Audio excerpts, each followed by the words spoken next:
오늘 우리에게 주시는 하나님의 말씀은 누가복음 10장 16절에서 20절까지 말씀입니다. 누가복음 10장 16절부터 20절까지 말씀을 같이 보도록 하겠습니다.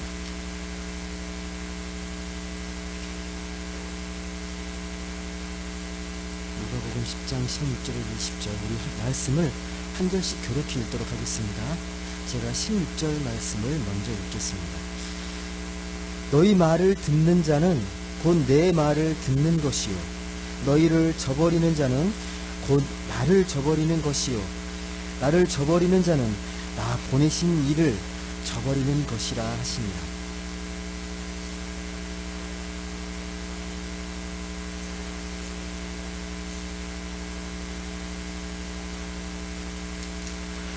예수께서 이르시되 사탄이 하늘로부터 번개같이 떨어지는 것을 내가 보았노라.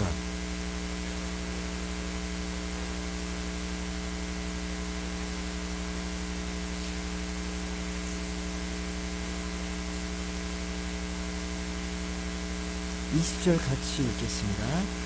그러나 귀신들이 너희에게 항복하는 것으로 기뻐하지 말고 너희 이름이 하늘에 기록된 것으로 기뻐하라 하시니라. 오늘은 하늘 생명책에 성령이 기록된 이름이라는 제목으로 같이 말씀을 나누겠습니다.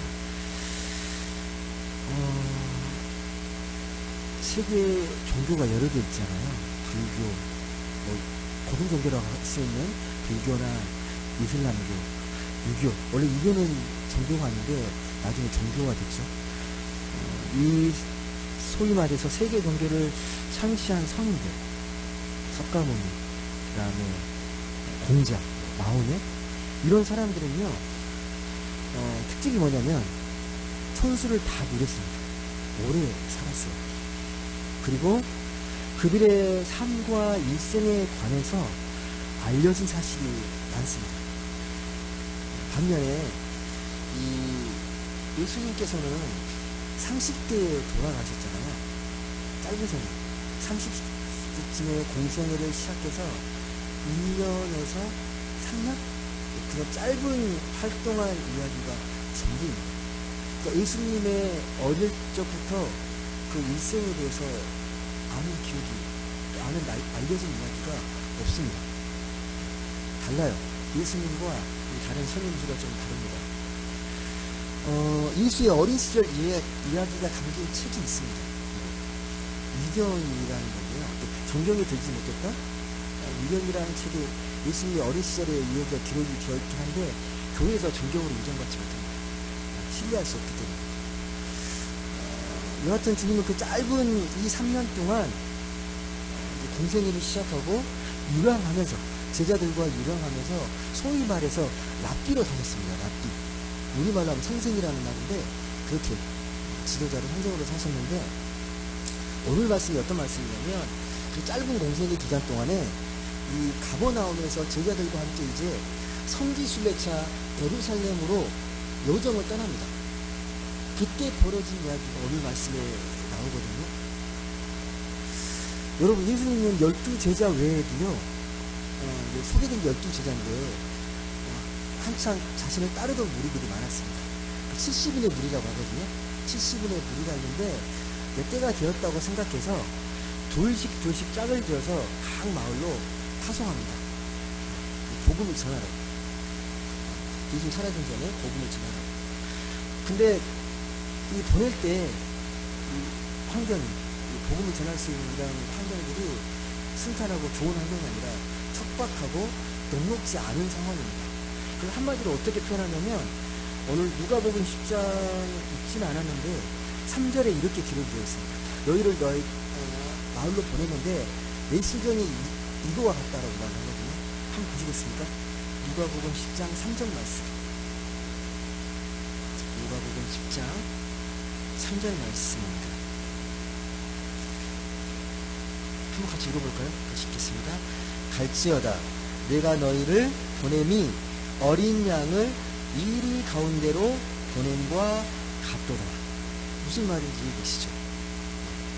이제 각 마을로 파송해서 소위 말해서 이제 전도자로, 그 선교사로 파송해서 보내는데, 그 보내는 마음이 어린 양, 아무런 그 힘이 없는 어린 양이 이리로 가는 것과 똑같이 어렵다는 거예요. 척박하다는 거예요. 그때 전할 복음의 핵심 메시지가 뭡니까? 부활의 메시지가 아닙니다. 예수님이 돌아가시기 전이기 때문에. 어떤 메시지일까요? 이제 때가 가까이 왔다. 하나님 나라가 왔다. 회개하라. 복음을 믿으라는 게 핵심 복음 메시지예요.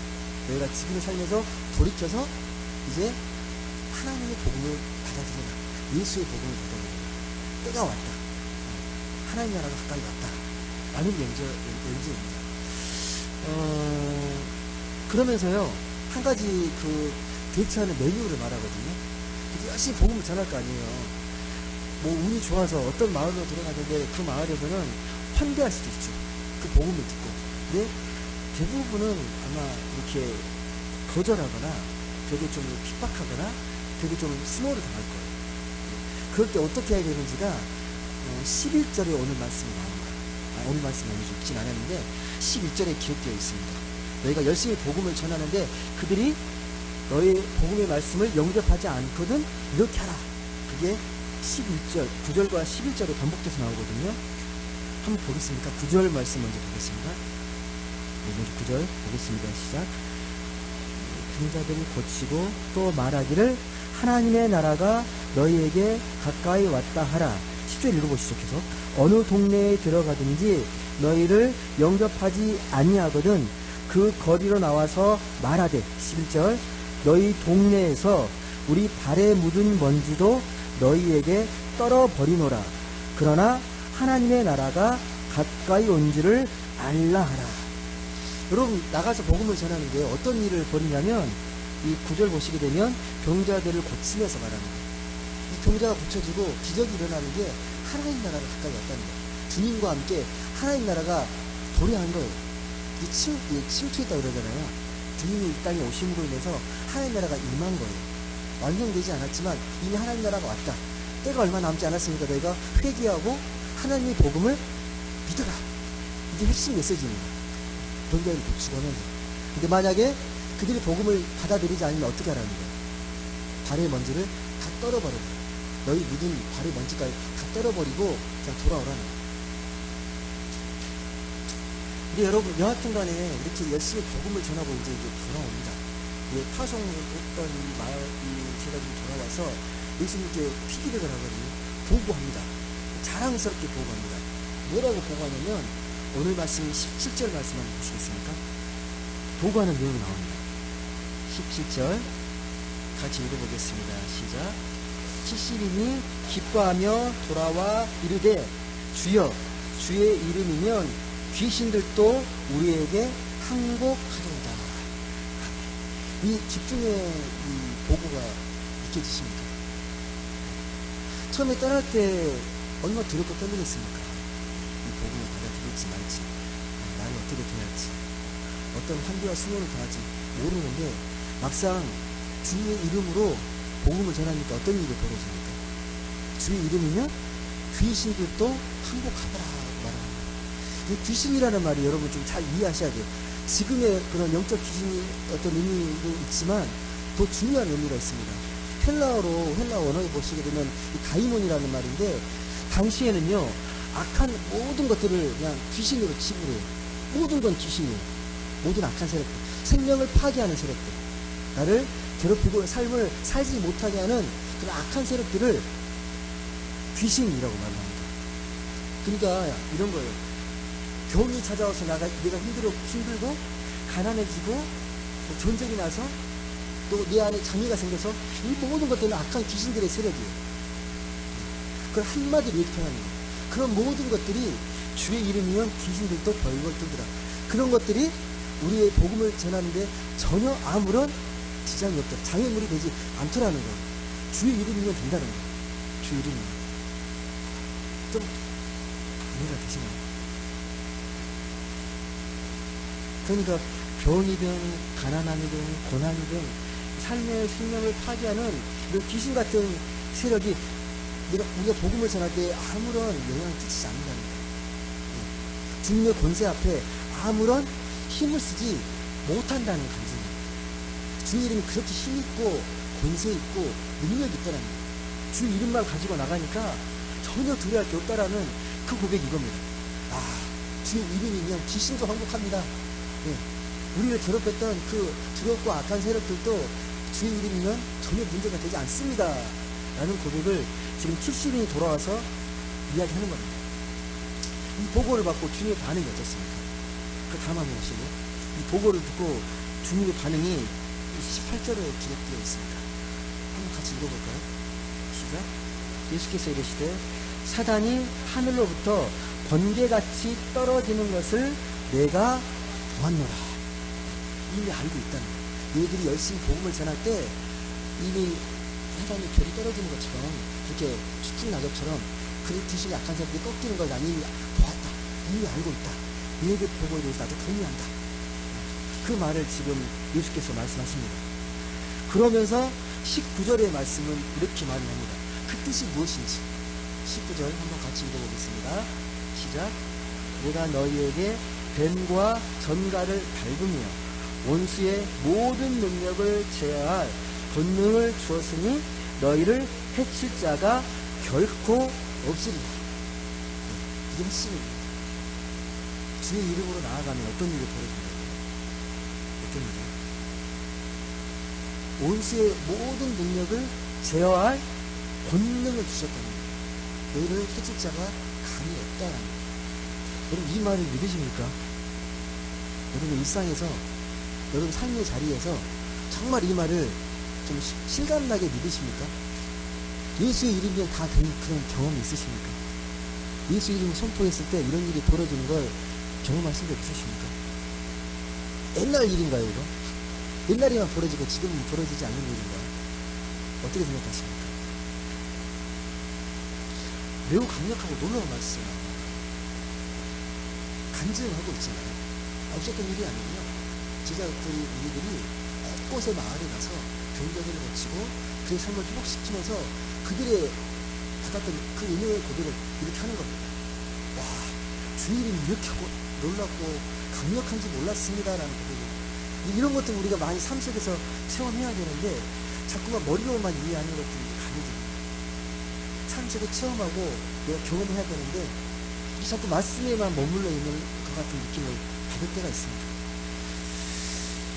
아마 제자들과 초기 그리스도인들은요 이런 말씀에서 큰 힘을 얻었어요. 경험했고 그리고 말씀하시는 거에 큰 용기를 얻었을 겁니다. 여러분 그럼에도 불구하고 이 말씀을 잘못해서 가면 오해할 여지가 있어요. 조심해야 될 부분이 하나 있어요. 소위 말해서요 믿는 사람들은 예수의 능력으로 무조건 잘 된다, 무조건 성공한다, 또 소위 말해서 성공의 신앙, 영광의 신앙 이렇게 얘기하는데 여러분 잘 보십시오.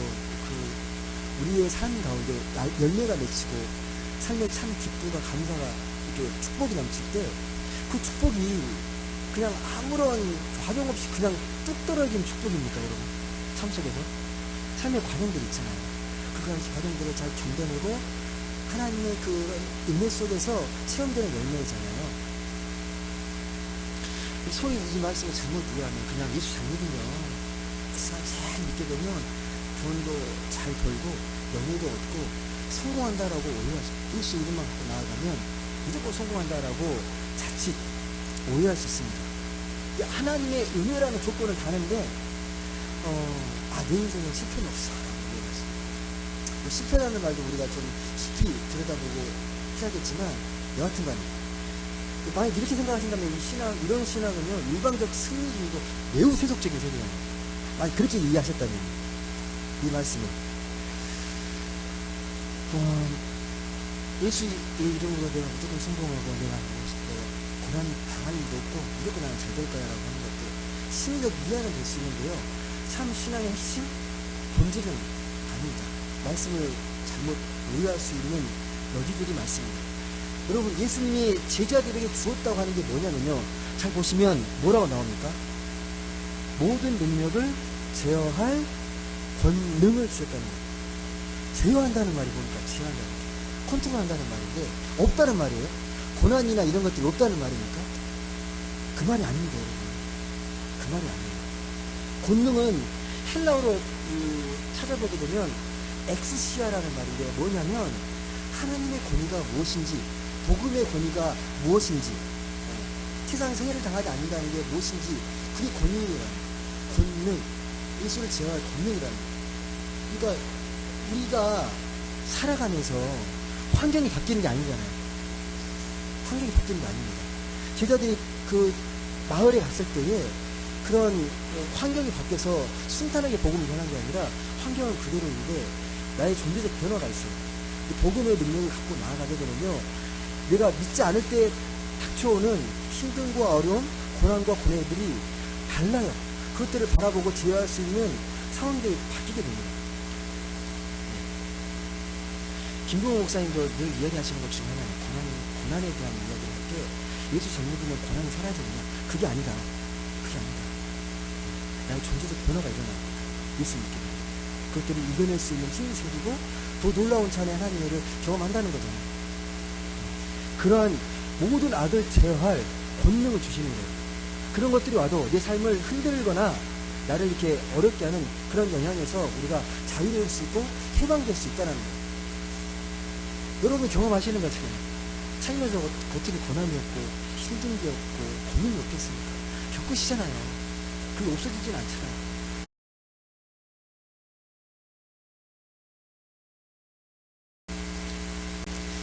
예를 들면 여러분 아이들이 모여가지고 한번 놀고 있어요. 놀고 있는데 한 아이가, 이거 예입니다 여러분, 꼭 그렇다는 게 아니에요.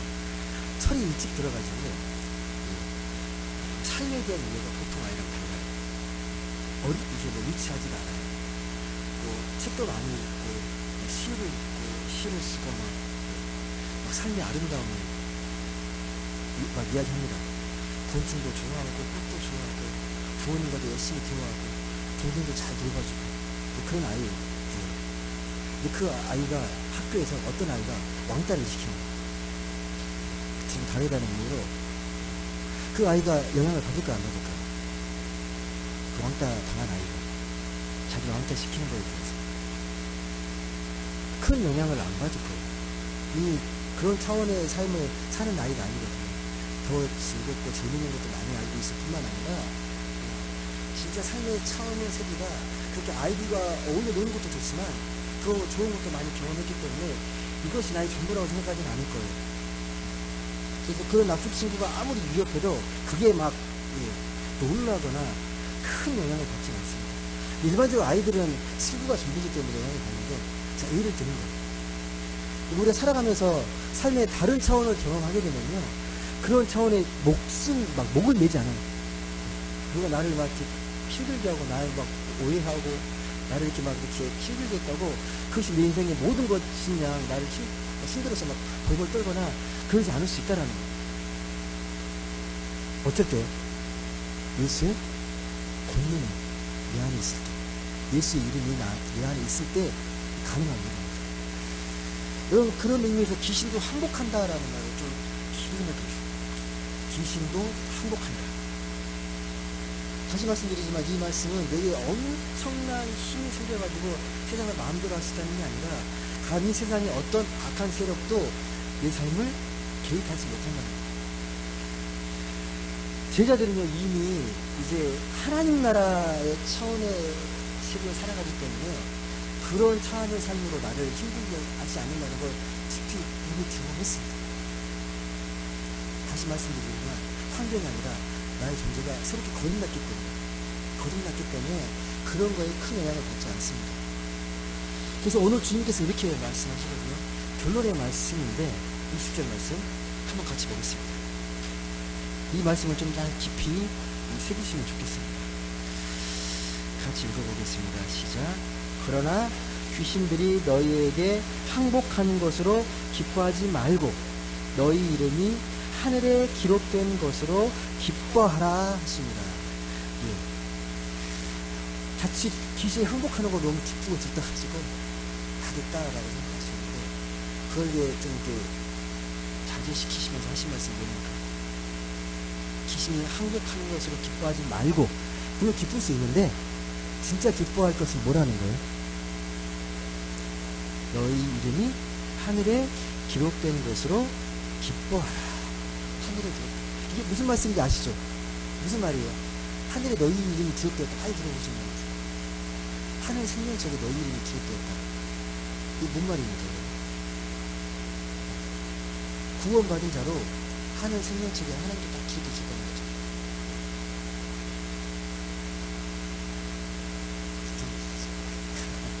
누구는 강사님 하늘 생명을 기록되고, 박지훈 성전이, 박지훈 집사님, 박예수 집사님 다 이름이 기록되어 있는 거예요.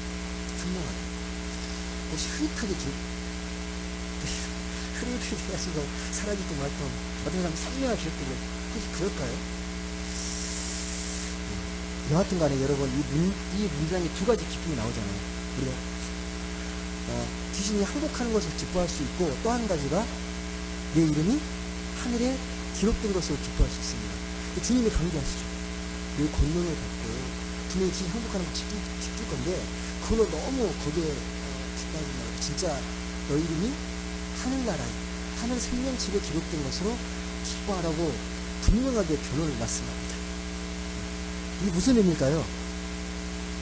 여러분, 귀신이 항복하는 거 되게 재밌을 거예요.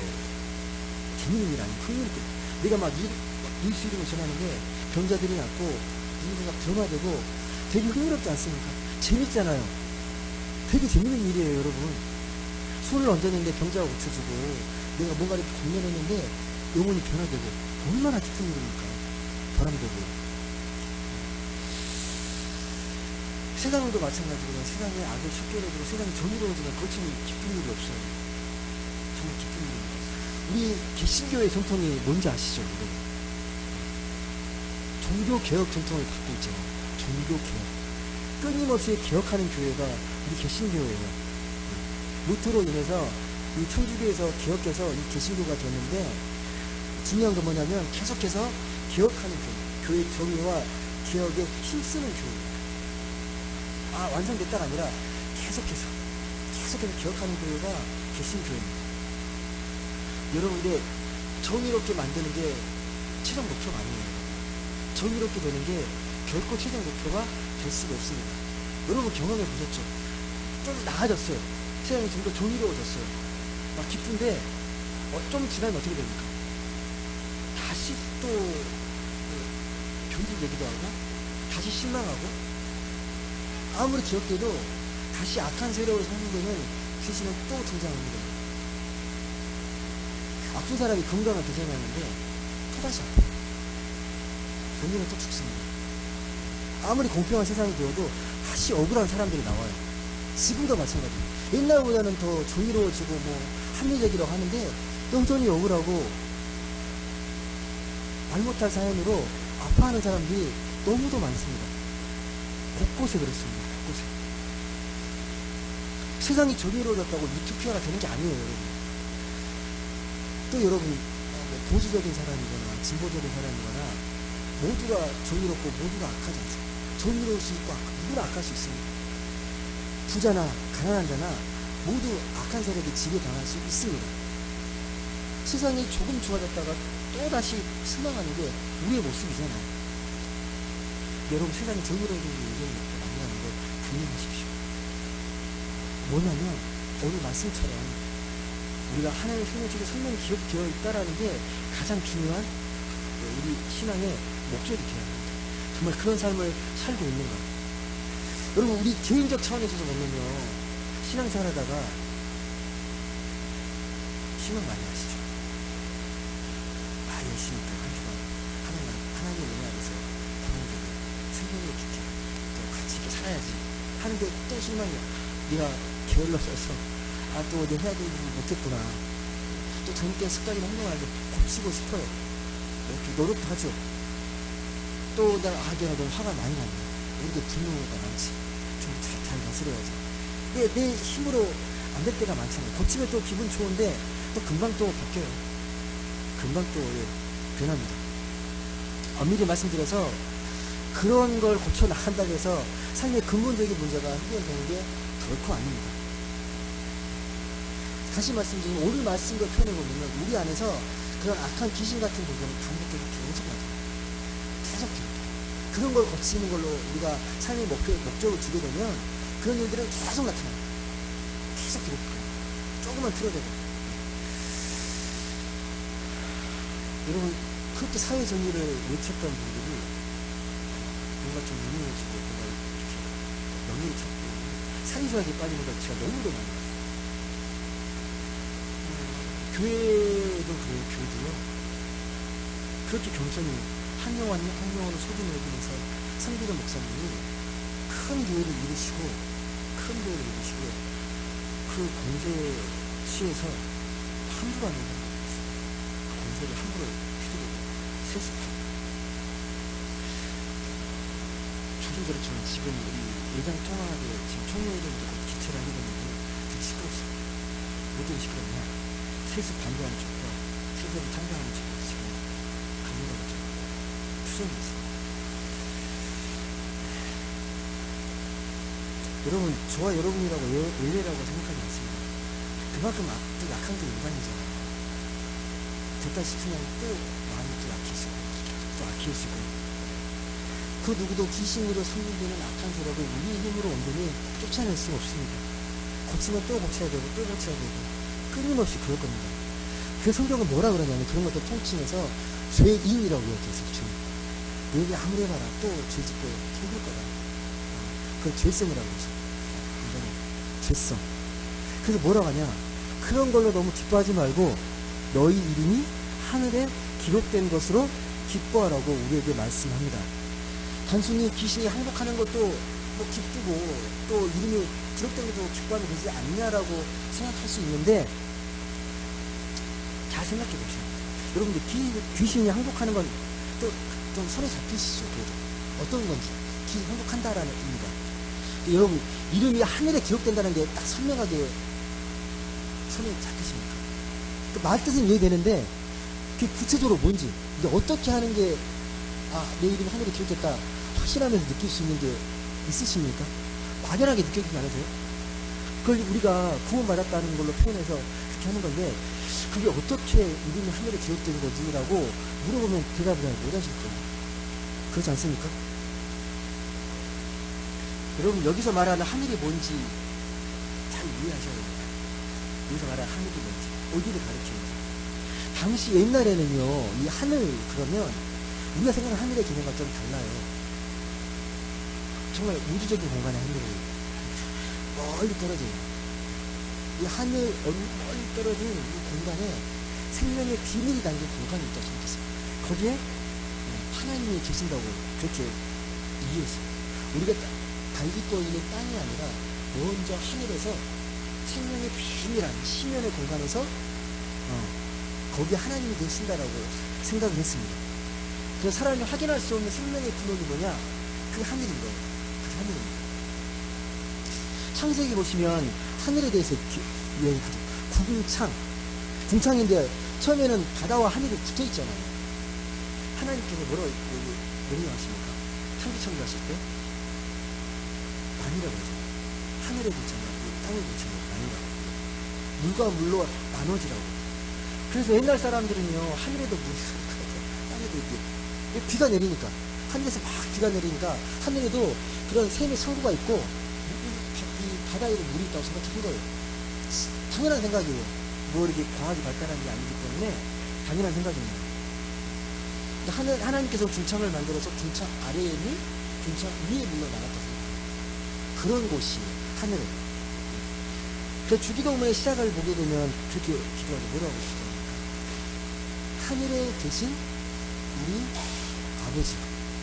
하늘에 계신 거예요. 다시 말씀드리지만 그 하늘의 의미는 우리가 다 알 수 없는 생명의 심연, 생명의 비밀이 있는 상징적인 곳이 하늘입니다. 그것이 하늘이에요. 그러니까 생명의 비밀이 하나님이시기 때문에 하늘이 곧 하나님이에요. 하늘 그러면 하나님하고 같은 말로 생각하시면 돼요. 하늘, 하나님 계신 곳. 하늘이 곧 하나님, 하나님 나라.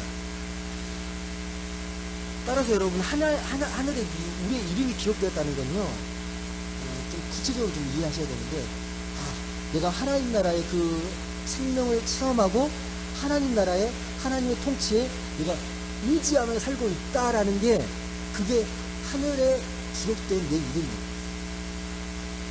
다시 말씀드리지만 그 하늘의 생명책에 내 이름이 선명히 기록되었다는 건 어떤 의미냐, 내가 매 순간순간 그 하나님의 생명을 체험하고 하늘로 도는 그 하나님의 은혜를 체험하고 그 하나님의 은혜에 의지하면서 하나님의 그 은혜의 보호하심 속에서 매일매일 살아가고 느끼는 그것이 바로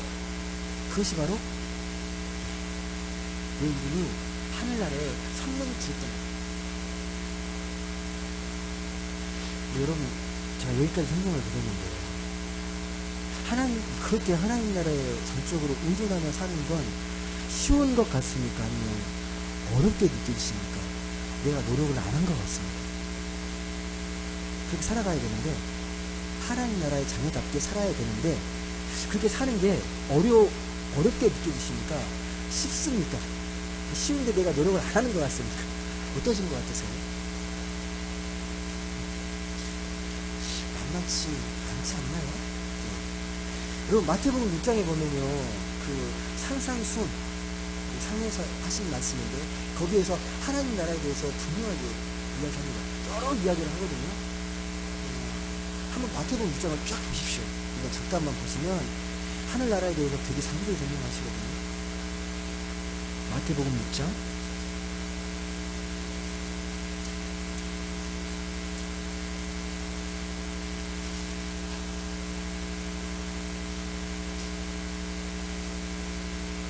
한번 마태복음 6장 20절 말씀 보시죠. 마태복음 6장 20절 말씀. 마태복음 6장 20절 말씀. 한번 같이 읽어보시겠습니다. 같이 한번 읽어볼게요. 시작. 오직 너희를 위하여 보물을 하늘에 쌓아두라. 거기는 좀이나 동록이 패하지 못하며 도둑이 구멍을 뚫지도 못하고 도둑질도 못하느니라. 이 말씀이 왜 나온지 아세요? 그만큼 어려운 거예요. 너희들의 삶이 하나님 믿는다고 하지만 세상에 있지 않냐, 세상에 보물을 쌓는데 너희들의 마음이 있지 않냐. 근데 그렇게 세상에 아무리 쌓아두면 다 벌레가 죽고 다 도둑질 당하고, 그런데 진짜 보물을 하늘에 쌓아. 그러면 동력등하지 않고 완전히 복이 될 거예요. 하나님 칭찬받을 거라고 그렇게 이야기하는 겁니다.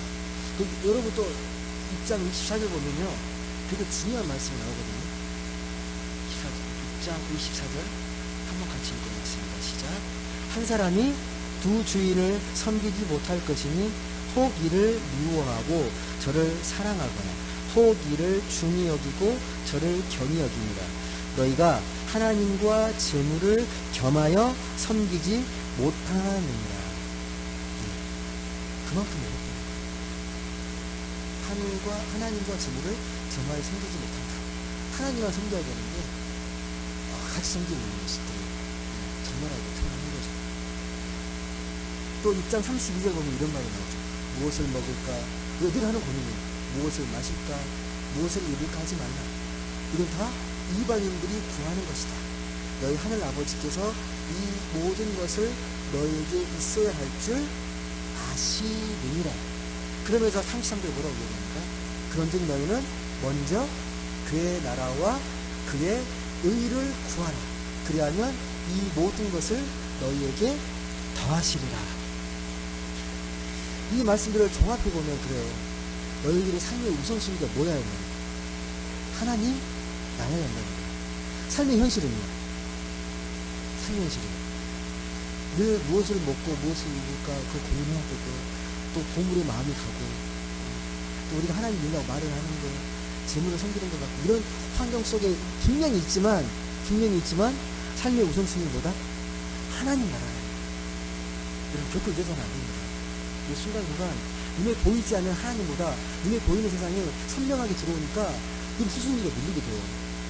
이 삶에 우리 영적으로 깨어있지 않으면 늘 그래요. 순간 어떻게 돼요? 순간.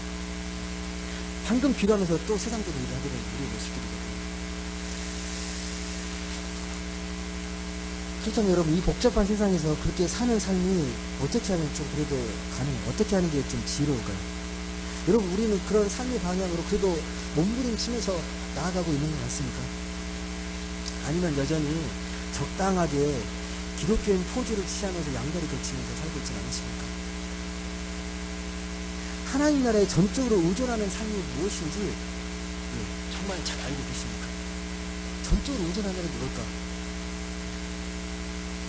여러분, 이게 구체적으로 이게 하나님께 전적으로 의존하는 삶입니다라고 구체적으로 제가 보여드릴 수는 없는데요. 분명한 건 뭐냐면 이건 아닌 건 분명해요. 여러분이 모든 삶을 다 이렇게 내려놓고 하루 종일 말씀만 보고 기도하라는 말씀은 아닙니다. 그 최상이겠죠. 이분법적으로 생각하면 하나님의 전적으로 의존하는 삶, 말씀과 기도에 모든 것을 거는 삶, 하루 종일 말씀 읽고 기도하고 그런 삶이겠죠. 근데 그건 아니에요. 각자가 이 하나님 나라의 삶을 살아가려고 하는데 이 부딪혀오는 게 있잖아요. 뭔가 부딪혀오고 갈등이 되고 이런 것들을 깊이 생각하면서 하나님 아닌 게 뭔지를 좀 분별해야 됩니다. 여러분, 우리가 하나님 나라를 보지 못했기 때문에, 하나님 나라를 우리가 다 알지 못하기 때문에요, 우리가 하나님 아닌 것이 무엇인지를 먼저 보는 게 되게 중요해요. 이건 확실히 하나님 아니다, 하나님의 기뻐하시지 않는 거다라는 걸 분명히 아는 게 중요합니다. 마치 뭐가 같은 거냐면 이 돌덩어리를 갖고 우리 조각상을 만들잖아요. 예술 작품을 이 조각가가 깨는데 필요 없는 것을 다 깨내는 거잖아요. 필요 없는 걸 깨내면서 형상이 점점 더 선명해지잖아요. 비슷한 거예요, 여러분. 우리 삶에서 그래도 하지 말아야 될 것들, 내 삶에서 꼭 지켜야 될 하나의 자녀로서의 어떤 그런 정체성을 지키기 위한 삶의 행동들, 이것들을 잘 분별해내는, 아니 최소한 이건 하지 말자, 이건 하나님 정말 기뻐하지 않겠다 라는 것들을 우리가 구별해야 합니다. 여러분, 그럼 오늘날 하나님 아닌 게 어떤 게 하나님 아닌 것이 될까요? 저도 깊이 생각을 해봤거든요. 늘 하는 거지만 하나님 아닌 것, 하나님 것처럼 생각하는 대상이 뭘까요?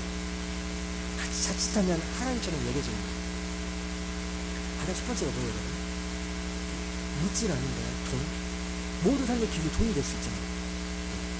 돈을 절제대로 받아들이게 되면 하나님 나라에 의존하지 않는 삶, 그렇죠? 돈을 더 의지하는 삶이죠. 힘들고 어려워. 또 한 가지, 여러분, 과학인데요. 여러분, 과학은 정말 중요합니다. 근데 이 과학 만능주의는 여러분 좀 경계하셔야 돼요. 과학 실증주의라고 그러죠. 과학적 증거가 없으면 안 믿어요. 과학적 팩트로. 그것도 되게 위험한 거입니다. 과학으로 모든 게 설명되지 않습니다. 그 과학이 우리 삶을 유토피아로 이끌 것이다. 과학 만능주의도 되게 위험한 생각이에요. 그런 생각에는 하나님의 자료가 없습니다. 또 뭐가 있을까요, 여러분? 여러분, 저는 국가주의, 민족주의, 과도한 민족주의나 국가주의도 좀 위험하다고 저는 생각을 합니다. 또 한 가지, 여러분, 요즘 들어서 도시의 삶에 지친 사람들이 귀농이나 기촌을 통해서 좋은 생활하는 게 꽤 많잖아요. 이 자연주의도 좀 조심해야 될 필요가 있습니다. 그러니까 복잡한 도시의 삶에 지쳐서 기촌이나 기농에서 자연에서 삶의 힘을 얻고 행복하는 거잖아요. 그 자체가 나쁜 건 아닙니다. 자연을 통해 삶을 행복하는 건 매우 건강한 삶이거든요. 그런데 자연이 마치 국민적인 생명의 근원입니다. 거기 구원이 있는 것처럼 생각하는 건 선을 넘어섭니다. 하나님의 피조물입니다. 피조물을 잘 누리고 거기서 우리가 은혜를 힐링하는 건 맞지만 거기에 구원이 있는 건 아니에요. 근데 자연을 종교로 믿는, 그걸 종교적으로 생각하는 사람들이 의외로 많습니다. 그래서 어떤 분이 이렇게 이야기해요. 자연은 어머니가 하는 표현이 잘못됐다. 자연은 온입니다. 하나님이 창조하신 피조물이었어요. 어머니는 하나님의 자리잖아요. 이용할 수 있다라는 거죠. 또 한 가지가 마지막으로 자아중심입니다. 자아적이잖아요. 자기애보다 더 강력한 힘은 없잖아요. 자기를 사랑하는 것보다. 성경은 그걸 죄라고 합니다. 자기라는 죄에 갇히게 되면요, 하나님 나라의 의존을 살아갈 수가 없습니다. 평생 자기를 위해서 무엇을 먹을까 마실까 입을까 영위하는 삶에서는요, 하나님이 개입하기가 어렵습니다. 저 몇 가지만 제가 말씀을 드린 거예요. 삶의 환경 속에서 나에 대한 것들, 자연, 국가, 민족, 그리고 과학, 물질, 이런 것들, 여러분 잘 생각해 보십시오. 하나님 나라에 의존하는 삶을 무엇인지. 여러분들 제가 이 말씀드린 것들은요, 우리 삶의 환경들입니다. 이걸 완전히 단절하거나 무시하며 살 수가 없어요. 그렇게 해서도 안 되고요. 우리가 살아가는 삶의 환경과 바탕이 되는 이런 것들을 하나님의 은혜 속에 지혜롭게 잘 누리면서 살아가는 게 중요합니다. 근데 하나님보다 우선되지 않죠. 하나님보다 앞서지 않죠.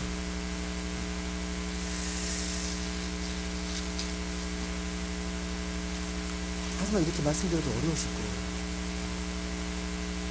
자칫하면 세상의 것이 우상이 되어버리는 게 우리 마음이기 때문에 이런 점에서 신앙은 삶이라는 종합 예술입니다. 정말 그렇습니다.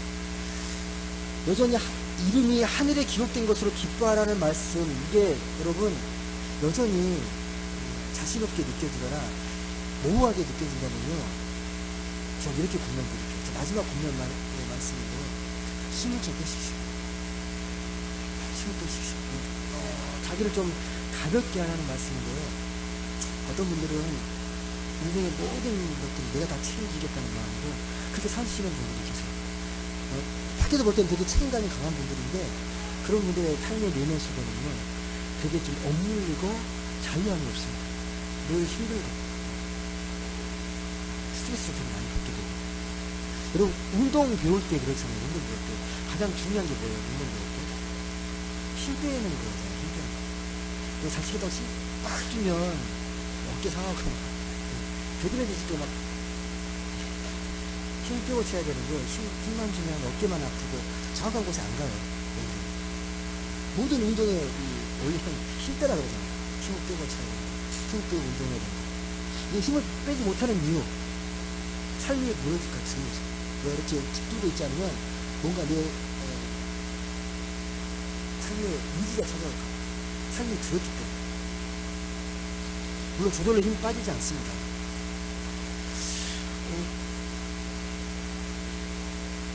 최근 들어서요, 제 동기 아픈 친구들이 꽤 많이 많습니다. 역행을 담당하는 친구가 정말 열심히 하고 성실한 친구들은 너무 열심히 하고 힘 빠진 친구들입니다. 열심히 한 만큼 결과가 없어서, 아니면 내가 너무 지쳐서 우울증에 좀 힘들어하는 친구들도 부끄러운 고백이지만 공황장애 있는 친구도 있습니다. 뭔가 잘못됐죠. 힘을 빼야 합니다. 힘 빼고 어떻게 하는 것도 좀 기술인데 쉽지 않습니다. 제가 이렇게 말씀드리면서도 제가 고백하는 거예요. 그만큼 쉽지 않다라는 거예요. 여러분, 내 인생에 정말 소중한 게 무엇인지, 그게 뭘까? 다른 건 다 놓쳐도 이것 하나만은 꼭 붙들어야 할 게 뭔가, 그게 하나님이 되어야 되지 않겠습니까? 아무리 소중해도 여러분 하나님만보다 더 소중한 게 있어서는 안 됩니다. 그게 나에게 내 인생에 힘이 들어가게 되고 나를 힘들게 하는 겁니다. 누가복음은요, 하나님 나라가 예수를 통해 현실이 되었다고 증언합니다. 예수가 하나님 나라고 길고 생명이라고. 예수를 믿으면 하나님 나라에 들어가게 된다고 분명하게 말씀합니다. 그게 내 이름이 하늘이 기록되었다라는 말씀.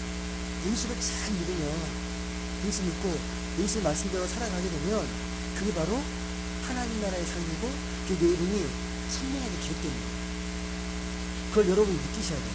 그러니까 내가 하루하루 살아가면서 하나님과 동행하고 하나님의 삶을 살아가는데 그 느낌이 내 이름이 하늘의 생명책에 생명이 기록된 것처럼 느끼셔야 합니다. 여러분 세계적인 피아니스트를 보면요, 혹시 연주하는 거 보셨습니까? 막 이렇게 힘들듯이 거의 피아노와 음악과 혼을 뭉치더라고요. 그 음악 세계에 빠져가지고. 그러면서 음악이 얼마나 위대한지 그 음악을 이렇게 막 표현하잖아요. 그 느낄 수 있는 사람은 잘 느끼잖아요. 그 음악 세계에 대해서. 가끔 그런 생각을 하거든요. 나는 지금 여러분께 이제 말씀을 전하는 거잖아요. 하나님 나라의 말씀을 전하는데 어떻게 표현되고 있을까? 어떻게 말씀을 받아들일까? 부끄러운 고백이지만 기도하면서 아까 그 피아니스트 예를 들었는데 동네 피아노 학원 온 사람들 말씀 그렇게 연주하면서 말씀을 드리는 그 정도 수준밖에 되지 않는 건 아니까 그런 부끄러운 고백을 할 때가 있습니다. 좀 더 하나님 나라의 말씀을 잘 전달해드리고 그 은혜 속에 살게 해드려야 되는데 말씀을 맺겠습니다. 여러분 더 깊이 있게 우리가 하나님 나라의 삶을 하나님 나라를 우리 삶으로 잘 표현하셨으면 좋겠습니다.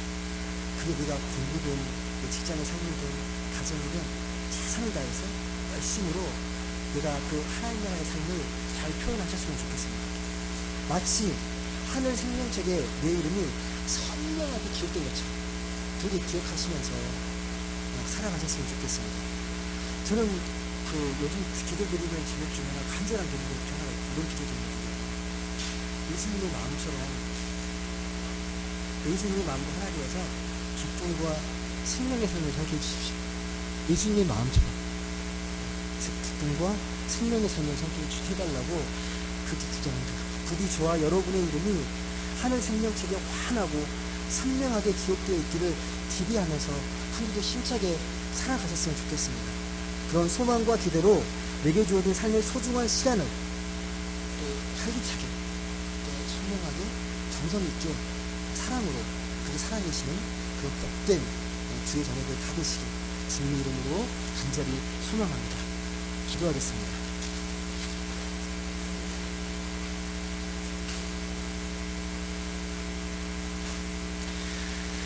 사랑과 은혜의 하나님 감사드립니다. 오늘 또 귀하고 복된 날 주의 날을 맞아 주 앞에 예배자로 나왔습니다. 하나님 이 시간이 얼마나 귀하고 소중한 시간인지를 깊이 깨닫게 하시고 하나님의 자녀로서 하나님의 예배자로서 우리 삶의 자리를 다시 한번 확인하고 또 하나님 나라를 향해 그런 복된 삶의 걸음걸음을 할 수 있는 우리 모두가 되게 하여 주옵소서. 그 어떤 것으로 기뻐하는 삶이 아니라 하늘 생명책에 우리 이름이 선명히 기록된 것으로 기뻐할 수 있는 우리 모두가 되게 하여 주옵소서. 매 순간순간마다 하나님을 잃어버리지 않고 성령의 도우심 속에서 하나님 나라의 자녀답게 매 순간 힘차게 또 생명력 있게 살아가는 우리 모두가 되게 하여 주옵소서. 감사드리며 사랑이 많으신 예수님의 이름으로 기도드립니다. 찬송가 288장